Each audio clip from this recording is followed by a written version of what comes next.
dami-dami nang nangako sa atin, pero lugmok pa rin tayo sa kahirapan. Pero ito po, may isang Pastor Apollo C. Quiboloy na may Exhibit A po. Yung Kingdom of Jesus Christ galing po sa mahirap. Saan mapupunta yung pera ng taong bayan? Yes. That's true. Kaya nga, di ba, meron din na kwento din kasi si Pastor about modernizing the government. Meron pa siyang binigay actually na 5 kind of government na para talagang ma-achieve natin yung modernization of government. Number 1 is clean government. Ito nga talagang sulong ni Pastor yung zero corruption. Okay, clean government. Very broad din yung clean government eh. Aside sa zero po yung corruption, andyan din yung zero waste. Zero ang baho. Kaya nga, always tayo, may cleanliness drive tayo, di ba? National Commission for National Cleanliness nga ang isusulong din ni Pastor. Aside po dyan, syempre, lalo na bawal na yung mga drug addict sa gobyerno. Dapat malinis talaga tayo. Numero 1 talaga dapat ng gobyerno. Walang drug addict, attorney. Kailangan yun. Kasi paano ka makapamuno, di ba? Kung ikaw mismo hindi ka magaling o mabuting ehemplo sa taong bayan at saka sa mga subordinates mo.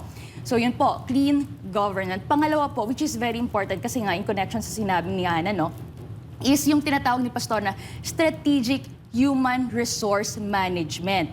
Dito po sa strategic human resource management na sinasabi ni Pastor para ma-achieve yung modernization of government is kailangan po talagang tuturuan yung mga public officials, public employees, government employees ng civil service ethics. Ano yung civil service ethics na yon? Dapat dyan po tinuturo yung openness, yung pagiging accountable, yung dapat transparent ka, dapat yung SALN mo, always nakalatag yan. Dapat honest yung pag-reveal mo din dyan. And dyan din po tinuturo yung pagmamahal sa bansa, yung patriotica. And dyan din po ituturo yung pagiging public service, public servant po ikaw. Kaya ka po nandyan para po ibigay sa taong bayan kung ano pong para sa kanila.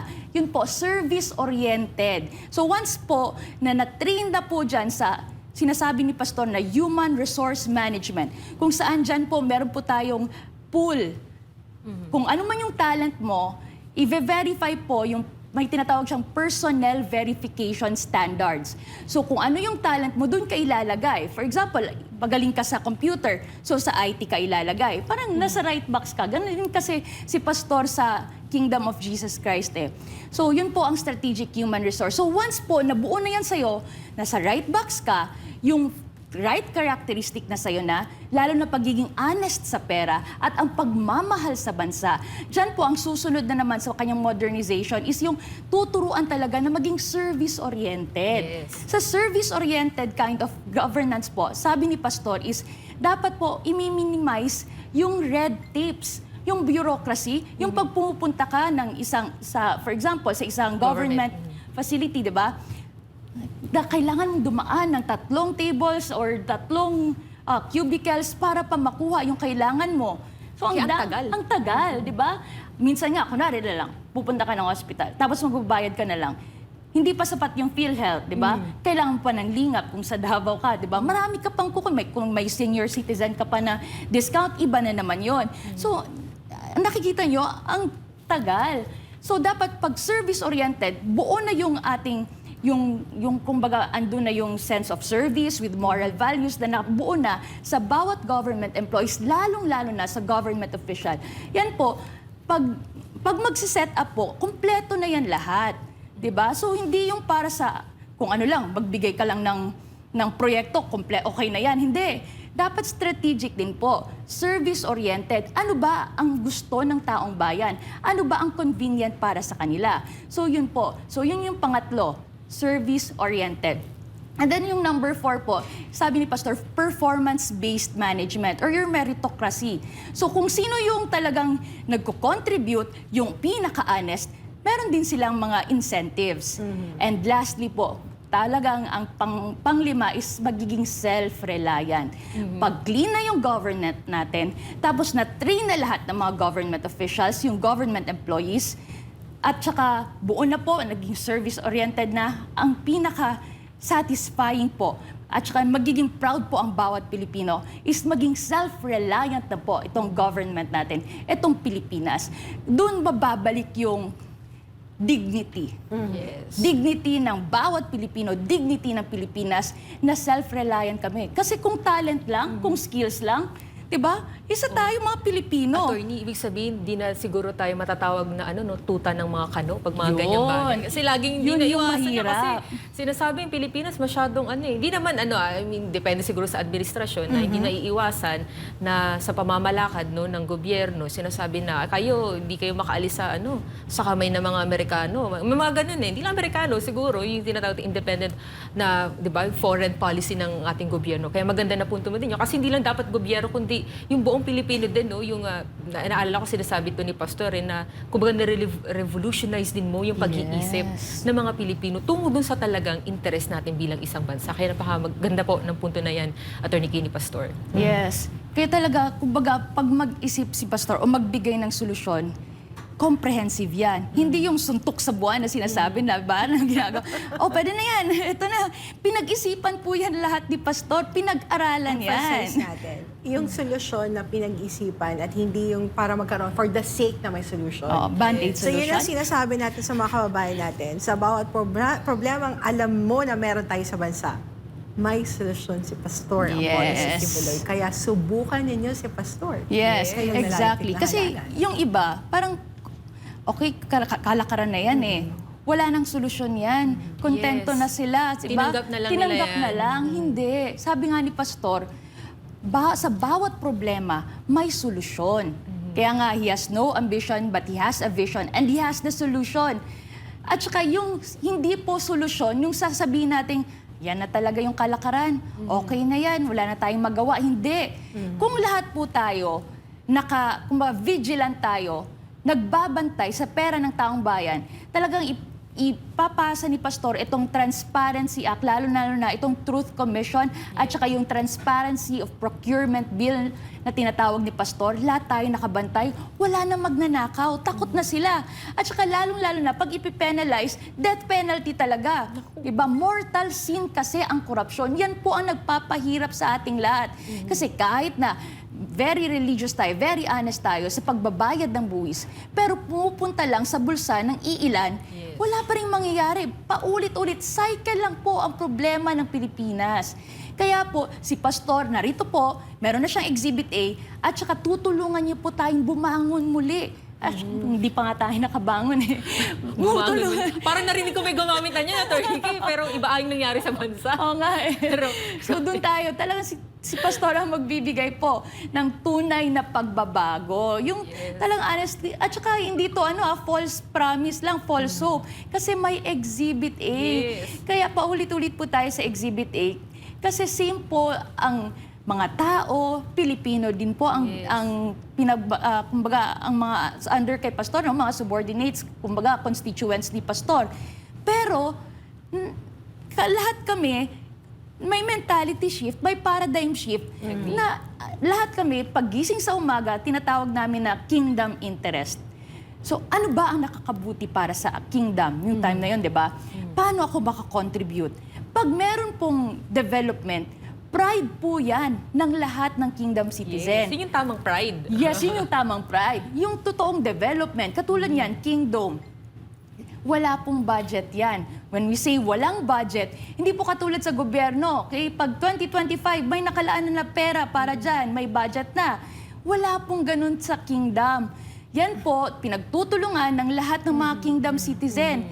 At lahat, may puno ng pagmamahal at faith and trust po sa Ama na talagang magpo-provide siya. Pero ayan po, lahat kami masaya nakikita yan kasi nakita natin kung saan pumupunta Yes, and Attorney lahat Kaya, ng pera. hindi lang siya para sa kingdom. Actually, I mean, yung maging proud. Actually, bilang mga Pilipino, di ba? Yes. Sa Pilipinas, makikita ang the biggest indoor Indoor cathedral, cathedral. di ba? Hindi ba tayo magiging proud na mula sa isang third world country, not even funded by the government, ay kayang makapagawa ng ganyan. At dahil lang pag-usapan natin to, Attorney Kay, na naalala ko lang, meron tayo nag-ibisita dati sa Davao, sa ating compound. Sabi niya, pagpasok niya, kaya pala maraming na-insecure kay Pastor. Yung gamit niya talaga. Sabi ko, ay bakit po? Kasi napakaganda talaga ng lugar ninyo, kaya hindi siya corrupt. Nasabi niya, bakit niyo po nasabi yan? Kasi with all due respect lang sa ibang mga religious organization, makikita mo kasing ibang simbahan nila, madumi, disorganized. Pero nung pumasok daw siya dun sa compound natin, sabi niya, para ako nasa ibang bansa, para ako nasa ibang mundo, diba? Nakapasyal sa Glory Mountain, sa Prayer Mountain. Yung mga, hindi po siya kingdom hindi siya kingdom member, isa siya sa mga bumisita sa atin. Nasabi niya talaga, grabe, ngayon ko lang nalaman na ganito pala mamuno talaga si Pastor, no? Kaya siguro may mga na-insecure sa kanya. Hindi ko lang alam kung sino yung mga yon, pero siguro dapat yung mga mentalidad na ganun, di ba? Mawala na rin sa ating mga Pilipino. Kundi maging proud tayo, may ganyan tayong kababayan, isang leader na kayang gawin yan, na wala pang fund ng government. Oo. Kundi tinuruan tayong magkaisa, di ba, Attorney Kay? Yung strive to rhyme for unity pa na tinatawag ni Pastor. Isang patunay yung sinabi nga, yung isang kolumnista that we are a first world country within a third world country. So, nakita yan ng marami sa ating mga kababayan. Actually, ito pa nakakatawa, Attorney Kay Ina. During the 16-day siege,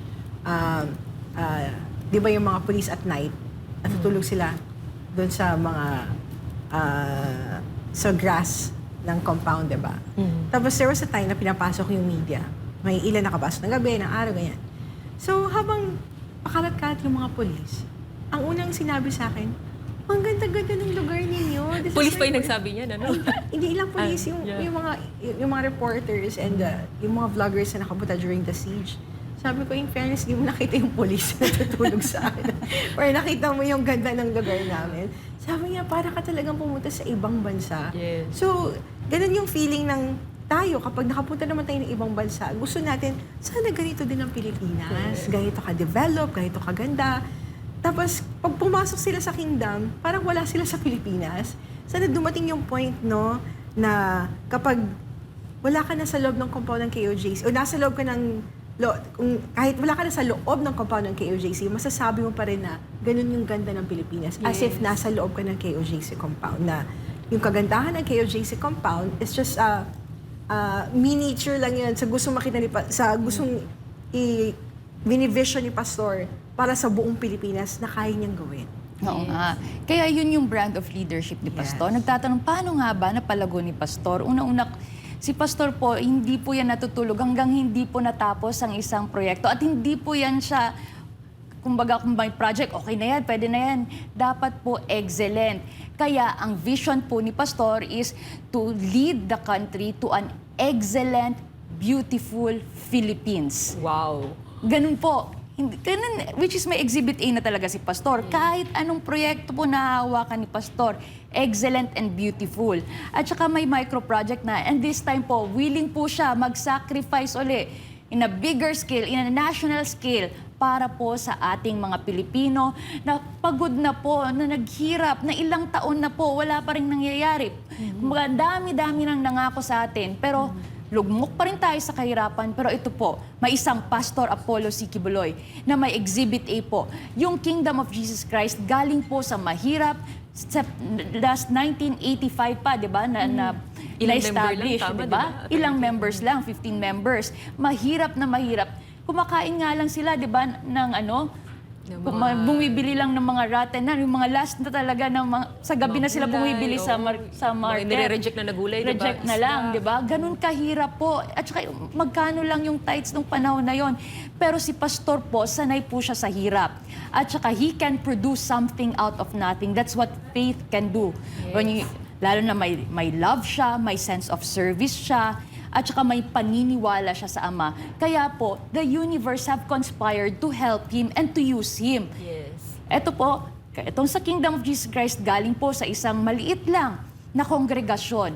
At dahil sa zero corruption, at saka transparent po, at saka andyan po always yung pagmamahal sa kanyang service, at saka andyan po yung always hindi niya iniisip kung ano yung para sa kanya, ang iniisip niya, ano yung para sa mga unang-una sa Kingdom Citizen, at saka hindi lang sa Kingdom Citizens, for many years po, may Children's Joy Foundation po si Pastor para sa mga bata. 1998 pa po yan. Kaya hindi lang po ngayon naging concern si Pastor para sa mga bata. Ilang years na po, pilit pong dinudungisan ang pangalan ni Pastor. Pero kung balikan niyo po, scrutinize niyo po ang track record ni Pastor, Ayan po, para sa Children's Joy Foundation, ilang libo, ilang milyong bata na ang napag-graduate ni Pastor ng libre. Isa nga kami doon, no? Naging, Yes. yan ba, mga law students. Si Ina ako po, gumraduate na po ng law school. Salamat po sa scholarship sa Gift of Education program ni Pastor Apollo Siquibuloy. Ang dami po namin makatestify. Libre po yan without expecting anything in return. So, ganun po ang Children's Joy Foundation ni Pastor. Dahil nga sa zero corruption, ang laki, ang ganda po na magagawa pag zero corruption. Marami pong natutulungan. Even po yung mga IPs, yung Yes. indigenous peoples. Si Pastor ang nakaalala sa kanila. Kaya mahalaga po talagang zero corruption.